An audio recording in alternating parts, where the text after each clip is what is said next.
Hey everyone! It's probably easy to tell, but we absolutely love Pokemon. We've been fans of Pokemon since we got Red and used to take turns playing the only Game Boy we had. Pokemon's 25th anniversary this year, which is amazing because I'm always super excited for a new Pokemon adventure. Growing up playing the Pokemon games, my brother and I would sit at our kitchen table drawing our favorite Pokemon and creating our own original characters, which earned Pokemon a special place in our hearts. So making Marnie from Pokemon Sword and Shield was an incredibly easy decision. Not only have I wanted to model a Pokemon character for the channel, well, I want to model them all eventually, but Marnie is an excellent example of how to model an anime girl in general. I'm happy I chose Marnie. She's very distinctive looking and has a lot of interesting shapes going on. Before modeling, I had taken a couple-week break for the holidays, which was more than enough to make me feel like I had no idea where to begin. So I just kinda looked at the reference for a while and then started throwing some shapes together. Since I'm completely self-taught and not a professional in any way, I have no clue how to classify my modeling style. It's kind of a hybrid of a bunch of styles, mashed together with the common theme of not having access to a tablet for sculpting. And it works for me, and surprisingly, it's probably easier to show how to do in tutorial form. As always, with our characters, we are definitely going to do a tutorial on Marnie. Since a lot of people would like to learn how to make an anime girl, we're going to take the tutorials a bit slower and make them more beginner friendly. If this is your first time using Blender, this is definitely not the only way to model a character. It's just more of a walkthrough on how I chose to make it. I would love to do a real-time tutorial, but since I record these in my spare time and my arm just broke, the total footage is approaching 24 hours long. Sometimes I have a couple hours to record modeling, sometimes 20 minutes, sometimes 5 minutes. So the Marnie footage is a compilation of about 170 video files, half of which is really just me spinning the camera trying to remember where I left off. It's a unique challenge to not only create a model, but also to film it in a way to clearly show how you're creating it. It's enough of a challenge to just remember to record it. For me anyways. Oh boy. Oh boy. Oh boy. The amount of fully completed objects that get deleted because I didn't film it. This is why I archive like a crazy person. I really enjoy puzzles. So to me, the whole process of trying to recreate a character, replicating the shapes, and in some occasions, even the topology, is like an incredibly fun Blender puzzle. I love 3D modeling. I love it! Back when I was a youngling, I loved to draw. Loved seeing my ideas come to life on paper. So Blender would have just absolutely blown my mind back then. It's like a dream come true to be able to create my ideas in 3D, and not go through 60 erasers and a stack of printer paper. Do you guys remember those weird shiny pencils that would just snap in half when you tried to draw? And the erasers would like leave a huge mess on the paper and then proceed to tear off. Those pencils were the best. Anyways, Marnie. Since I'm attempting to replicate an existing model, I'm doing things a little differently than I would if I were to be creating an original model. A good general rule is to keep the overall level of detail on your character similar. So block in the entire character using simple shapes and then adjust to make sure you like the overall appearance of the character, rather than go into a ton of detail on an object that you end up removing later. This will also help your character have a good silhouette, which why can't I say helps them be easily identifiable and read well. This is why a lot of times you can recognize your favorite characters with just an outline. But for a character like Marnie that already exists, we can spend way too long on the shoes without doing anything else, and it doesn't matter. We still don't know how to best lay out our behind-the-scenes thoughts on the modeling process, so I'm just gonna kinda chime in and out during the time-lapse and say some thoughts about the individual pieces as they pop up. So I'll catch back up with you later, and for now, we'll leave you with some non-copyright Please Don't Strike or Sue Us music. Peace!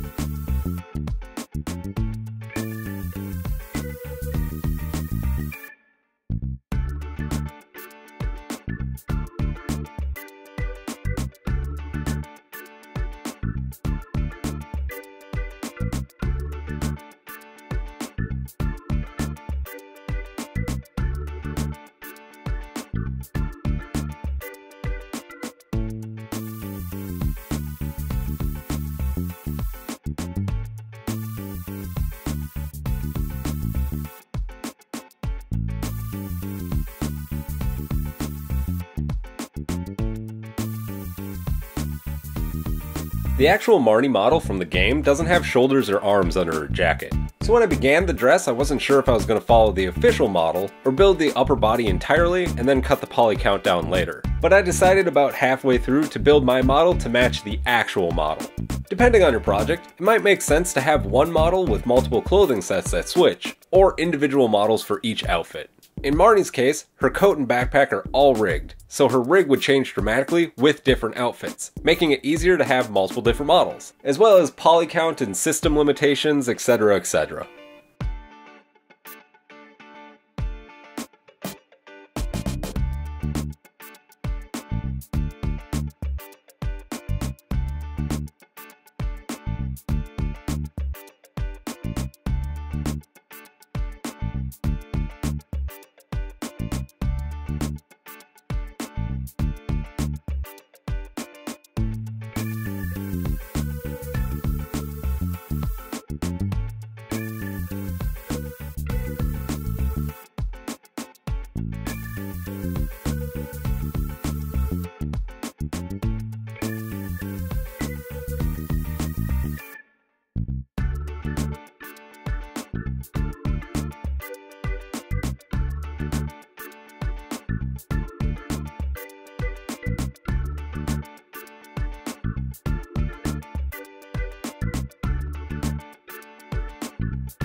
I really enjoyed making Marnie's coat. If I was to make an original character, I would shy away from anything that had overlapping layers or objects with geometry that collide, like Marnie's coat, with multiple overlapping layers and small details just kinda stuck on. It's a lot going on, it's kinda confusing to break down, and I know it's not gonna be the easiest to rig or weight paint. But that's why I love recreating existing models, because it forces you out of your comfort zone, and I always learn a lot.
When I'm building hands, I find it's easiest for me to make a shape guide for the main part of the hand, build low poly fingers, and then join it all together by retopoing the main hand guide to fit the fingers. It can help to pull up reference pictures, or just look at your own hand a lot. That goes for anything.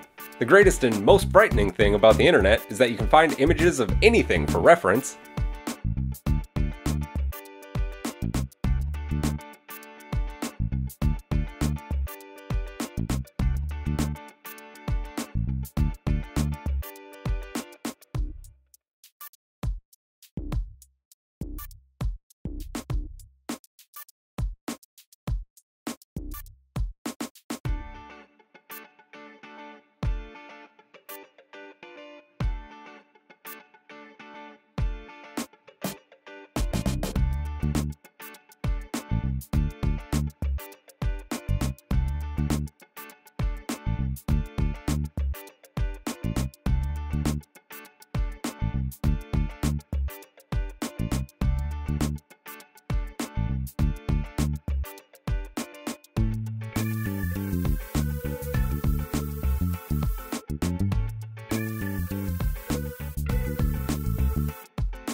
All of the little details on Marnie's coat were a lot of fun to make. There's a ton of little shapes to try different techniques on, and I really enjoyed making them. I even got to use the spin tool.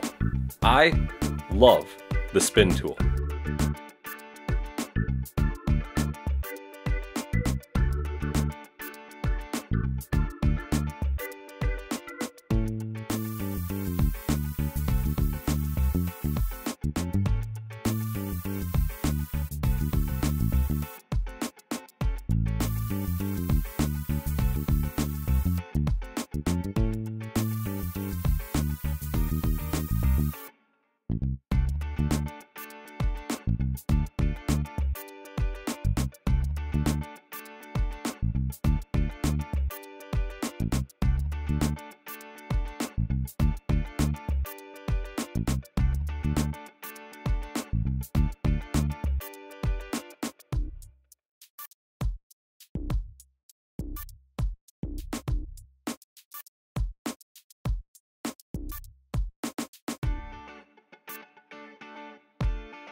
Anime characters' heads are a lot larger than you'd expect.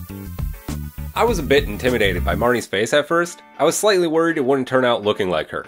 And it's super hard to tell without textures, hair, and details if it even looks slightly close to the character. But at least I knew if we were going for a creepy alien baby doll head, I had that covered.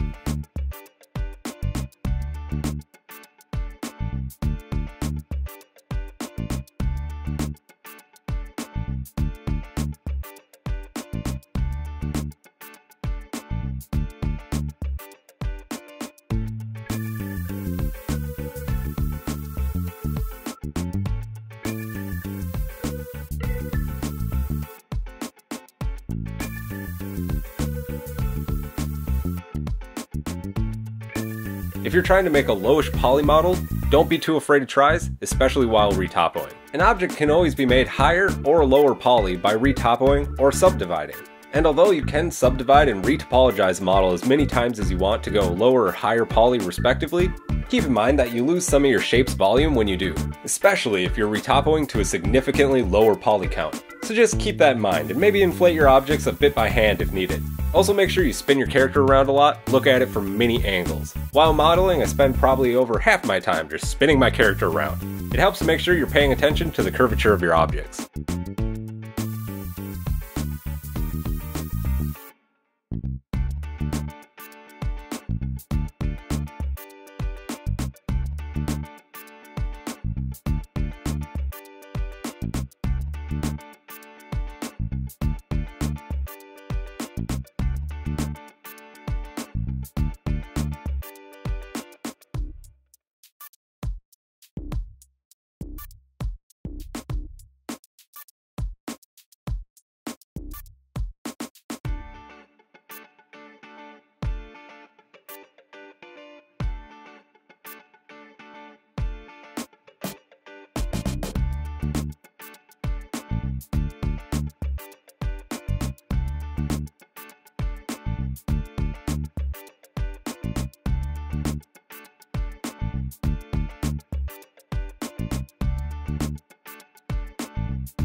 Character hair can also be daunting. Just like anything else, break it up into simpler shapes. I prefer using curves for long strands.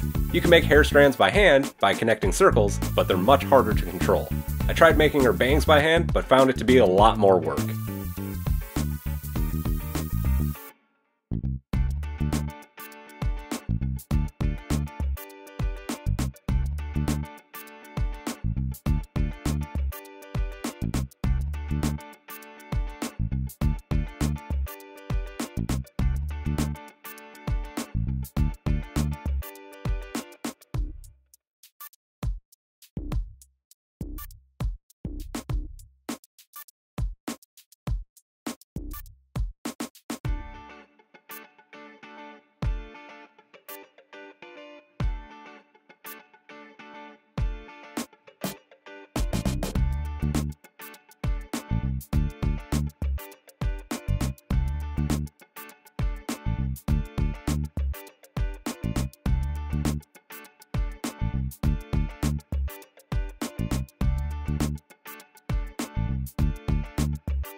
Before retopoing the hair, I took a break to make her jewelry because it sounded like fun. Sometimes while modeling a particularly challenging object, it's nice to take a break and make something on the character that you can finish quickly. I find, for me anyways, not only does this help keep the project moving, but re-inspires you.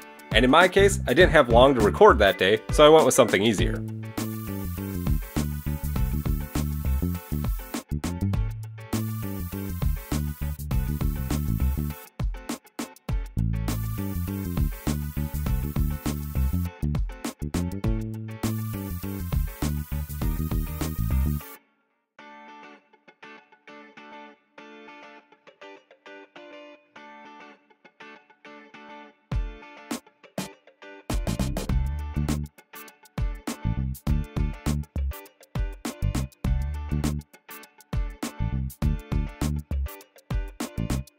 When retopoing curves, you can use the wireframe as a guide to keep your geometry fairly smooth.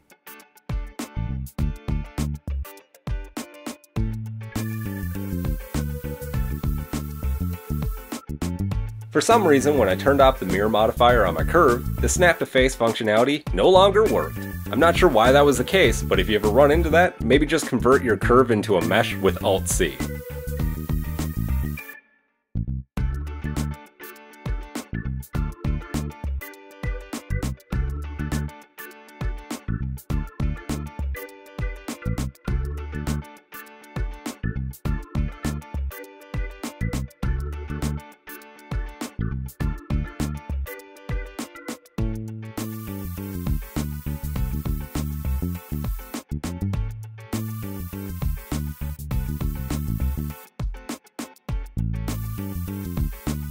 The junction where all the hair pieces meet together on the head was interesting to retopo into one object. On the official Marnie model, the hair strands clip into her head, which makes some things kinda difficult. So I deviated from the official model a bit. The end topology isn't exactly the same, but I kept it pretty close.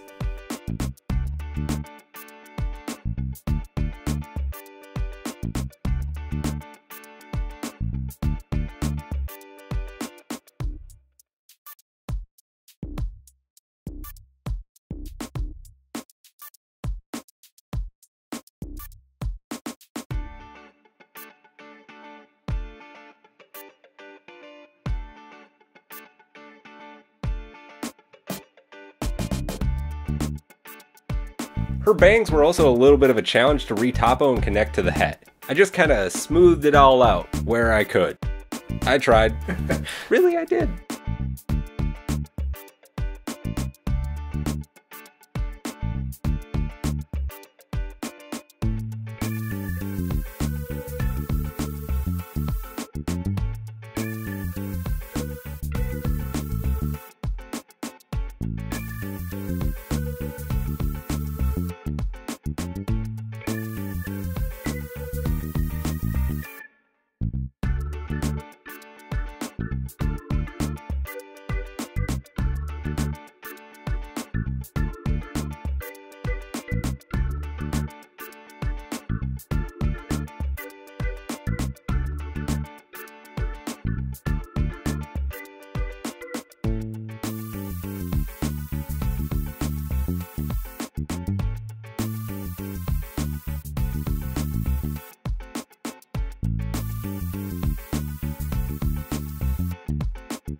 I'd played with the idea of skipping her backpack, but ended up wanting to model it as well, and it came together pretty quickly. I'm glad I did because it was a lot of fun later to texture, and it's kind of integral to her character's appearance.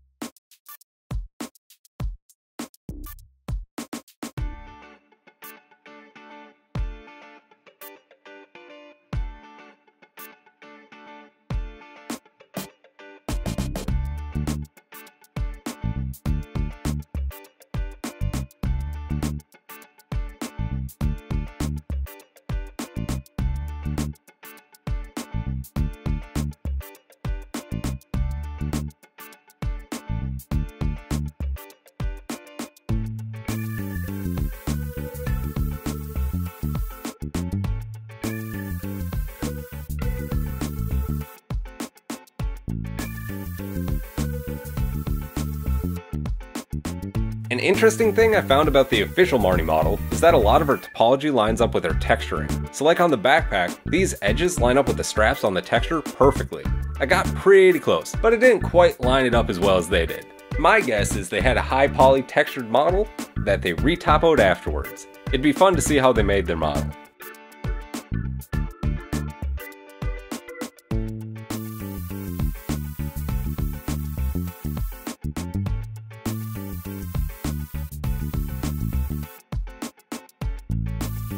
So that's her modeling complete. The next time lapse will show her rigging, weight painting, and texturing. Also, at the time of recording this, we've just hit 2,000 subs, and I want to thank you for watching our videos. We love making these, so it means so much to us that you enjoy our videos, so thank you. Remember to leave us a like or a comment, we'd love to hear from you. Thank you again. Stay safe, I love you all, goodbye! Thank you again.